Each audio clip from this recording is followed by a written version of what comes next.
People need help in regards to building squads, and sometimes others will give their a core composition, and they will say things like, "Hey, use like two aerials, two gunners, one warrior," and things like that. And honestly, I strongly disagree with this because not every class fits every role. For example, not every jet does damage, not every gunner does damage, not every warrior is a tank, etc. So that's why I decided to create this list that instead of classes, divides bots by what are their roles, what do they actually do. Uh, so here color explanations. Basically, colors have been taken from inside the game, from the color shards. So that's why certain bots are colored this way. And now here are basically the things that they do. AoE damage stands for area of effect. Basically, these are bots that do damage in a certain area that can affect multiple buildings. Here is single target, like it says, basically snipers that take down a single target. True tanks. Now these are the actual tanks because people slap the word tank on every single melee bot in this game, and that's just not true. Actual tank has to be able to take the fire away from the squad, basically have a taunt that makes everyone target him, and he has to be able to take all of these punishments, so have a form of damage reduction, shields, healing, etc. Healers, basically all bots that can provide a source of healing. Buffers, they give positive effects to your squad, basically, like an attack increase, defense increase, things like that. Basically, buff is a positive effect to your squad. This stands for build bot destroyers. Now, build bots become a huge problem at HQ 17 and later because they can equip certain cores, and these cores can make or break the game. So these are some of the bots that are best for taking them down. Sec outpost popper. Now, this means it's a outpost popper that is meant to be used as a sacrifice. Basically, you use this bot, like deploy this bot first, use the ability to pop all outposts so that outposts waste their abilities, and you let this bot die, then you deploy rest of the squad and you don't have to worry about outpost abilities. Decoy outpost popper uses decoys to pop all outposts. Basically, it's a bot that doesn't have to die. Squad control, these are basically bots that can aim your squad in a certain area, so give you a degree of squad control, right? It's pretty self-explanatory. Squad protection, same thing, it provides a protection for your squad, and field control is a bit of a broad area. Basically, bots that can provide certain effects on the field. Like for example, Beachcomber can hack, Streetwise can slow down, Metal Hawk can decrease, I believe it's range, but basically it translates to decreasing damage that affected buildings do. Blades provides hacking, Tiger Hawk does slow down, Brainstorm does slow down, Bumblebee, Chromia, these guys do the stunning. That's basically what I mean by field control. Now, as for the core composition, instead of dividing it by classes, when I am building teams, now I'm talking about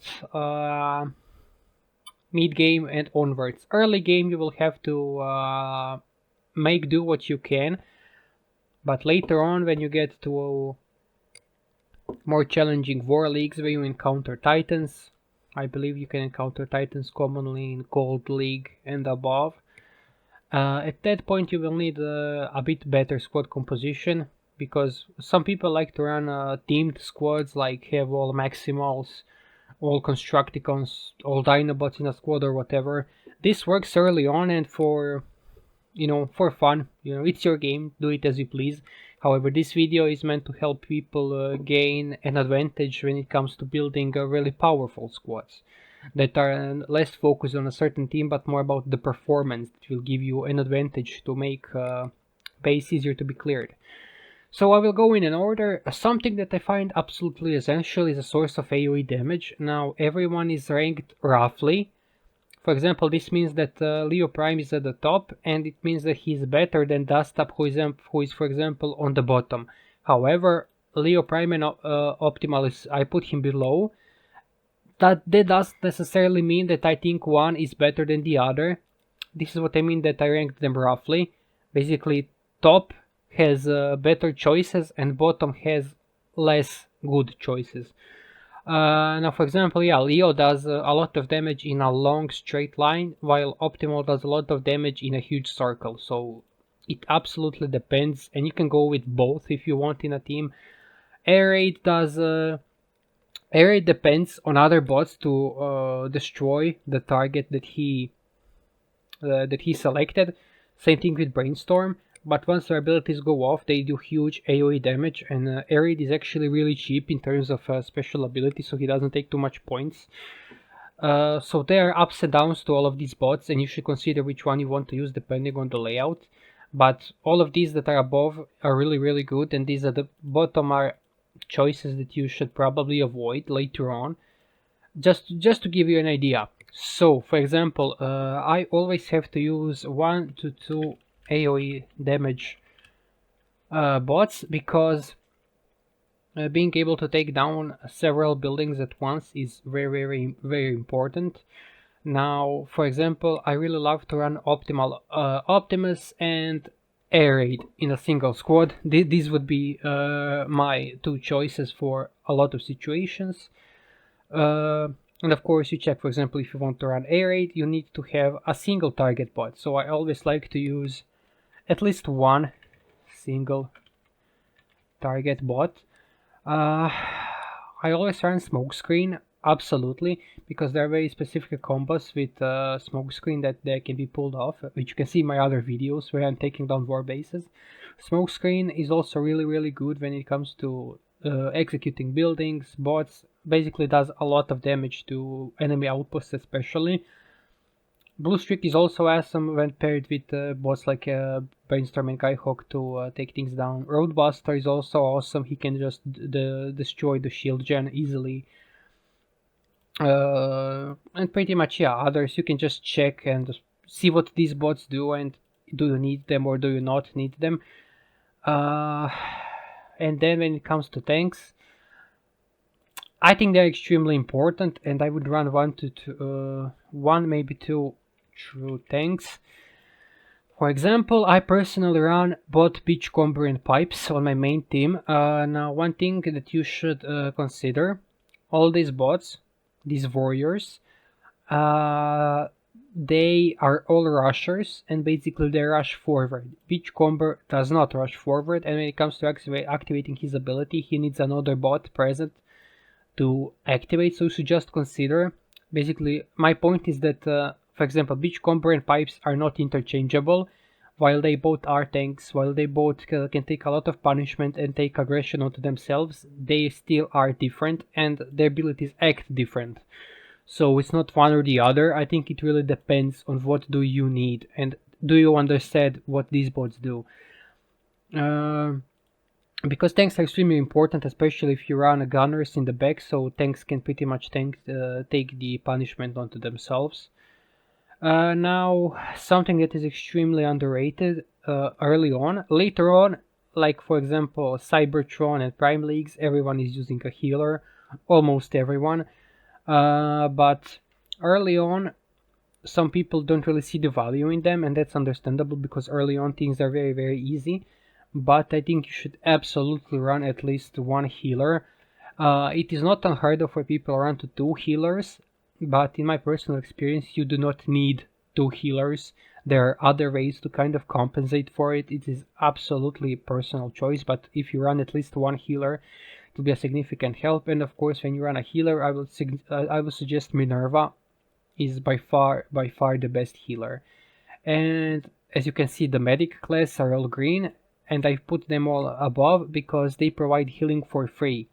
For example, someone like Trailbreaker needs ability level 11 to be able to heal, and ability needs to be active. Similar thing with Hoist, he needs ability to be active to heal, Hafra needs ability active to be heal, and pretty much everyone else you need to activate their ability, spend ability points to heal. So this is why I would stick to basic healers, but it doesn't mean that you can't run both. For example, I think it's perfectly viable to run, for example, one healer like Minerva and one like Trailbreaker who does other things like providing additional protection to your squad. So I think it absolutely depends. You should absolutely check what these bots do and what you actually need. Now, when it comes to buffers, they provide positive effects to your squad, and you should check what they do. And if you do need any of these, for example, Inferno and Rodimus and Cronus, they increase your squad damage a lot. But it really depends. For example, I can completely, for me personally, I don't really need them. But they may be really good for you. I think it depends on your playstyle, and these bots can really help a lot. For example, on my team, I always run Beachcomber. Besides being a tank, he also provides invisibility to your bot, so that's pretty much the buff that he gives. Hoist increases speed, so that can translate to damage increase. Aerial can provide both damage increase and damage decrease. Um, Alpha Triumph provides various buffs depending on the class, and his G1 core is actually amazing. It's similar to my Cronus, so it's another way to get some alternative healing. Red Alert is awesome because he provides everyone with stun immunity and protection. Trax provides everyone with speed boost alongside protection. And yeah, pretty much everyone does something positive effects for your squad. Now I think that buffers are entirely optional and depend on the rest of your squad. So now build bot destroyers are absolute must have. I personally go with a smokescreen. He's both my single target bot and my build bot destroyer. Others also really viable. These at the top, they don't care about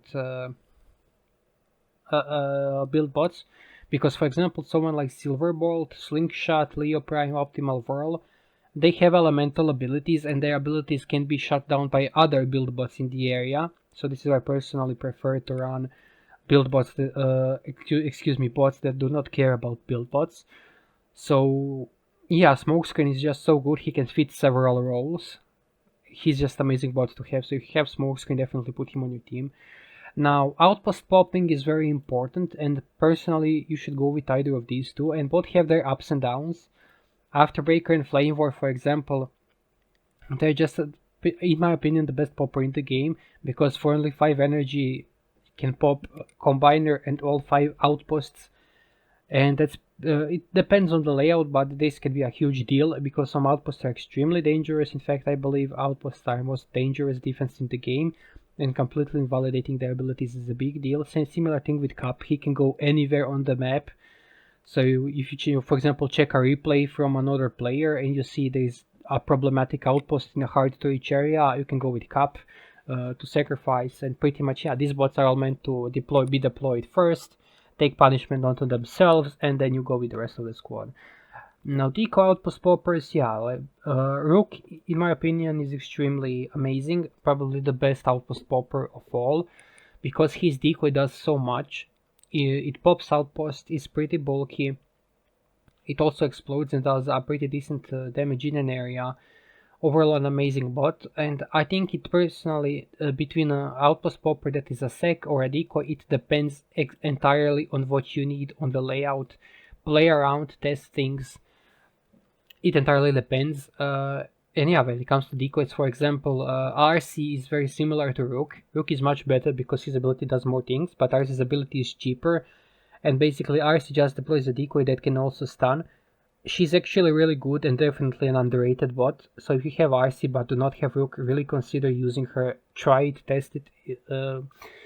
Dinobot, I put him below RC for decoy popping, and that's because he also charges where his decoys are, so he can actually get into in the middle of enemy outpost abilities, and it can hurt him. So you should really consider when you are using him. Now for squad control, I think it also entirely depends on your playstyle. For example, sometimes I will run Optimus because he's very easy to use. Just press the ability, and it also provides a bit of squad shielding. So at ability level 11, so that's pretty helpful. Someone like Ariel is really amazing, definitely because she has stun immunity by being a warrior, which comes from the Titan ability, but she has a downside because once she targets a building, that building needs to be destroyed to gain the other buffs. I think it entirely depends. Both have their ups and downs, and I'm not saying one is better than the other. You should check what they do and choose one that fits better for you. But I think the squad control is entirely optional. And yeah, now that I forgot, I think you should run at least one uh, outpost popper.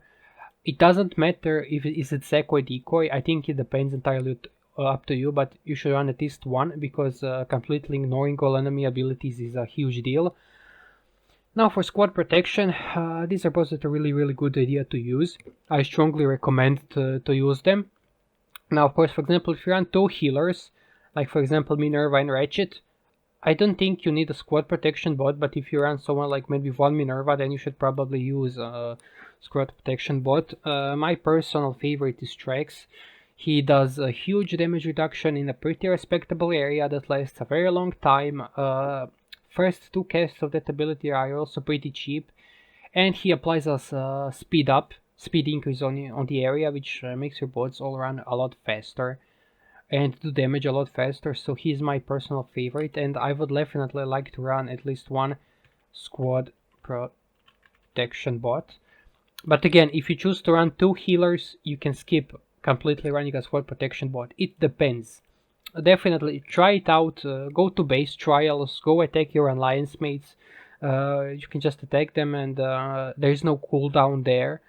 So try it out, see what works best for you. And lastly, there is field control.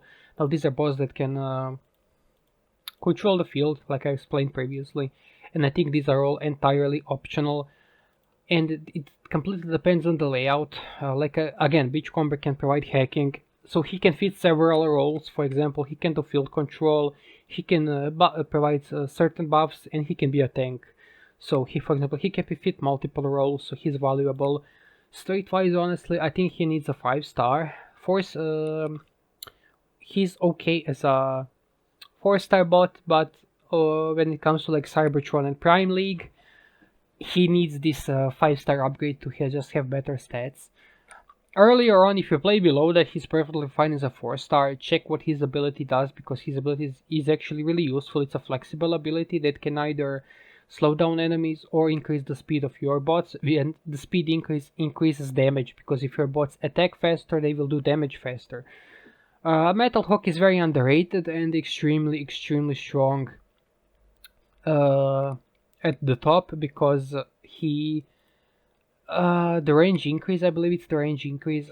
Basically, it decreases damage that affected buildings do by a significant threshold. So it's very valuable, much more valuable than it seems on the surface. All these guys provide certain benefits. For example, Rhinox provides a slowdown. Cosmos hacks, Silverbolt stuns, etc. Pipes can also provide a slowdown. Lightspeed provides, I believe it is their blinding, which acts as a damage decrease. Mirage stuns, etc. So check what these bots do, and check do you need them, because it's not necessary to use them, but they can be extremely helpful if you do need them. So yeah, I suppose this would be my core composition to use as a template for which bots to use. Now, again, play around, test things. For example, if you want to go with only one AoE bot, maybe you want additional bot from other branch. But yeah, play around, try things. You can again test against your alliance mates, test against your own base, because you can attack it as many times as you want, because there is no cooldown. So try things around, test the bots, and see what fits best for you. But this should definitely help you when it comes to building squads. Yeah, I guess that's pretty much each for the video, and I hope it is helpful. I will also leave link in the description for all of my datasheets, which will be always kept up to date. At least on the link, I will try to keep them up to date. Usually I try to wait for a bigger update Like for example, when we get a new 5-star badge or a new bot or a new combat, something like this, or just a different meta change. But I try to keep them up to date as much as possible. So this datasheet will also be all of these datasheets will be included. So you can just scroll down and check all of them. Feel free to share them around. Just you know, keep it unchanged. Let the people know that it's made by me, and they can go to the original source. And yeah, that's pretty much it. Again, I hope the video was helpful. I hope that you get a better understanding when it comes to building squads. And yeah, that's pretty much it. Enjoy and have fun.